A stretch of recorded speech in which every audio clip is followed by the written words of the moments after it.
Welcome to the DC Ultimate Recap. This is the show where every week we tell you about all of the comic books that came out last week so that you know what's going on in all of the storylines, because there are way too many comic books for the normal person to buy, and then you can go ahead and buy next week's comic books to the storylines that you found interesting. Don't forget, this show is brought to you by dollarshaveclub.com/Comicstorian. If you want to get yourself some high quality razors a lot cheaper than you're going to get at your local store, and you want them shipped right to your house, then go to dollarshaveclub.com/Comicstorian. Now, let's go ahead and get to the comic books that came out this week, starting with Green Lanterns. And for those of you guys who may be worried about Caitlin or Rob doing something to me, it's quite impossible because I'm in the safety of my own home with my own camera. What are they going to do to me now? Nothing. Anyway, let's go ahead and start with Green Lanterns number 21. Now, in this storyline, we get the conclusion to the Polaris Polarity storyline.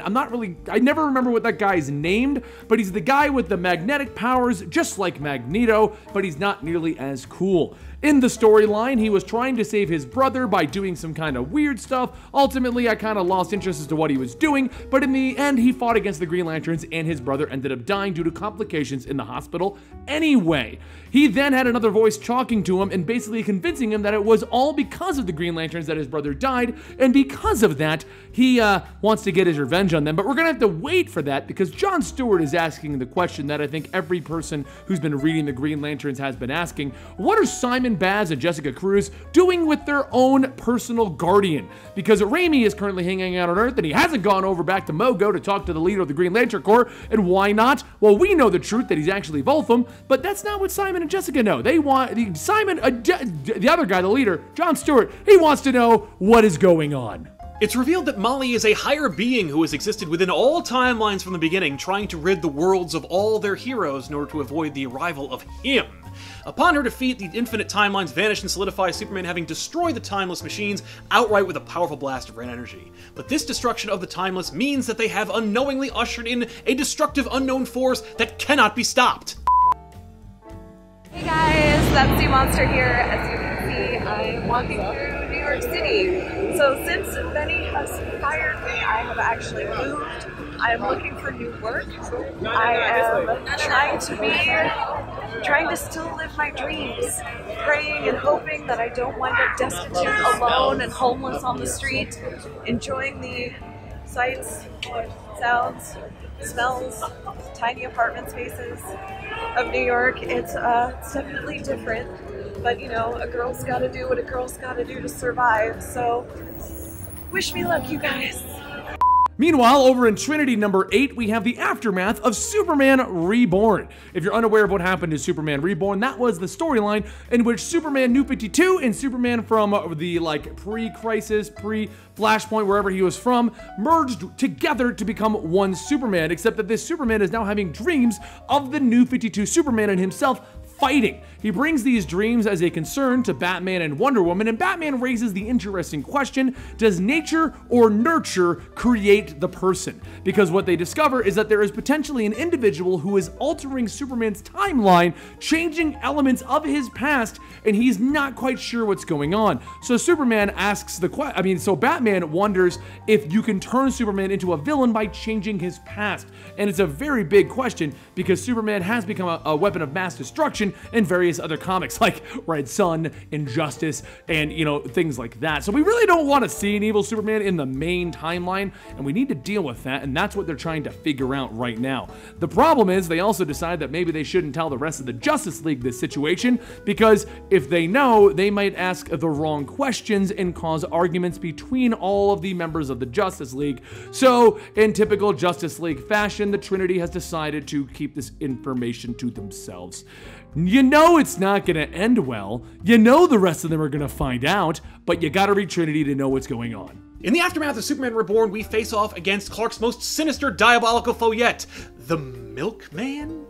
It turns out in Superman 21, the dairy farmer next door has been spiking the Kent family's dairy products and suppressing John's powers. For what purpose, we are unsure, but we do know that this telepathic purveyor of milk and milk byproducts is a great danger to the super family. And Garth, yeah that's right, Damian's got a new secret identity this week, and it's Garth. Over in Superwoman number 9, Lana is saved. Thanks to Superman's Kryptonian battle armor, she is going to survive the situation that she was dealing with, but they took away her red energy, which is basically giving her the powers of Superwoman. She then starts to cope with the fact that she is now a civilian, but don't worry, Superman does go over to her, convincing her that she can actually do good as Superwoman without powers. I mean, I believe his exact words are, if Batman can do it with nothing but the power of delusion, why can't you? The Defacer and Nightwing team up to rescue Damian Wayne from the sacrificial altar of Dr. Hurt, Nightwing number 19. Sean heavily hints to Dick that she may be pregnant by talking about what an awesome mother-father parenting duo they'd make, and Dick makes his final face-off against Deathwing. As Nightwing is about to bring the final blow onto the horrific Dolly, they find that inside, Deathwing is already broken, shriveled, and cowering. Knowing the plight of the children forced into the position of murderous assassins, Sean stays with Deathwing while Dick makes his way to lay the pain on Dr. Hurt. Lay the pain on Dr. Hurt? Really? Who wrote this? Did we fire the old writer? What's going on here? What is this crap? I absolutely loved Batman number 21. Not a whole lot happened, but it was a great way to start the Button story arc. As far as I'm concerned, it's the best thing coming out of DC Rebirth.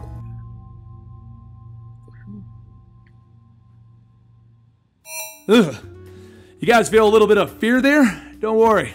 I think I got the willpower to withstand it. Anyway, over in Batman number 21, we get the beginnings of the Button. Yes, we finally get some information on the comedian's Button, and we finally get to involve the Watchmen in an actual arc in the comic books. It's amazing, because we also discovered that Batman apparently uses the Bat computer to watch hockey.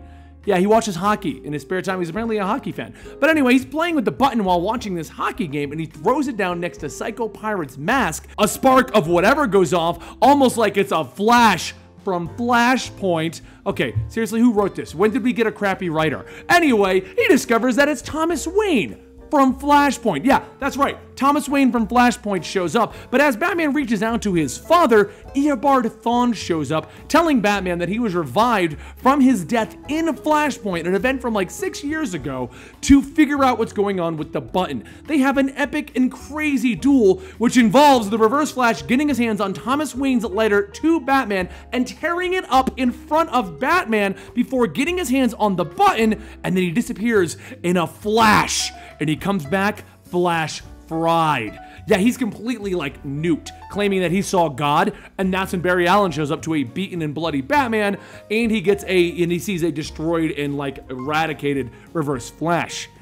It's insane. It's crazy. Does anyone else feel like they're being watched? I feel like I'm being watched. Super Sons number 3 dives headfirst into the true nature of the Amazo virus and its terrifying implications. The two face off against copies of their fathers and rescue a young girl who is crying in the woods. She reveals that her brother has become incredibly powerful and warped by the Amazo virus and has brought back to life various versions of her and her family's bodies so that he can kill them over and over again just for fun.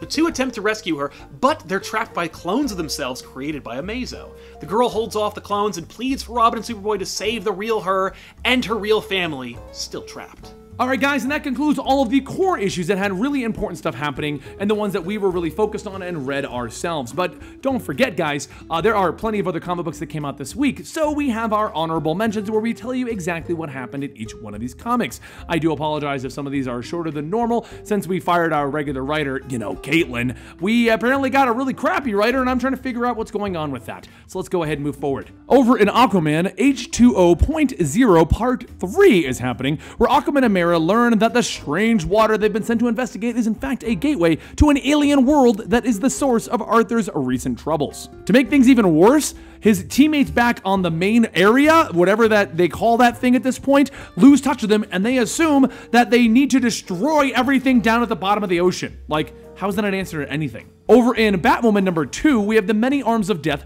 Part 2. The criminal haven of Coriana has changed completely since she left, and the biggest change of all, her closest friends are now her enemies. Over in Green Arrow, we have The Rise of Star City Part 1. finally, we're going to be going back to a proper Star City. But what this actually is the continuation of his battle with the Ninth Circle, because they are trying to finally and completely destroy the Green Arrow. Over in Harley Quinn number 18, we have Deadly Sin Part 2. Can Harley Quinn actually save Harley Sin because she doesn't know where she is because she's in witness protection at this point? Also, since there's a backup of classic Harley going on, and Harley Loves Joker Part 2, Harley tries to make it up to her puddin' after her colossal blunder. Over in Deathstroke number 17, we have the 6th part to the storyline, Twilight, and in this one, he fights against Power Girl, but not the Power Girl that you all know that has a huge boob window. This is the new version that was brought in the New 52. She's Tanya, I lost track of her after the Teen Titans, but she does fight against Deathstroke in this issue. And that brings us to the conclusion of this episode of the DC Ultimate Recap.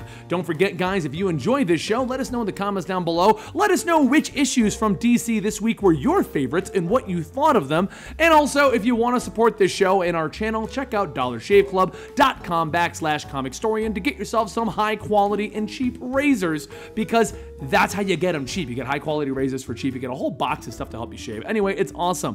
Don't forget to support our cast in this show by checking out Sal at Sal Says What on Twitter and his channel Comic Pop, Caitlin over at That Sea Monster on Twitter and at That Sea Monster on YouTube, and you can always go check out Rob at Comics Explained on Twitter and Comics Explained on YouTube. And if this is your first time here, you can always find me on Twitter at Comicstorian, and you're kind of already on the channel. Thank you guys, and as usual, I will see you on Wednesday with the Marvel Ultimate Recap.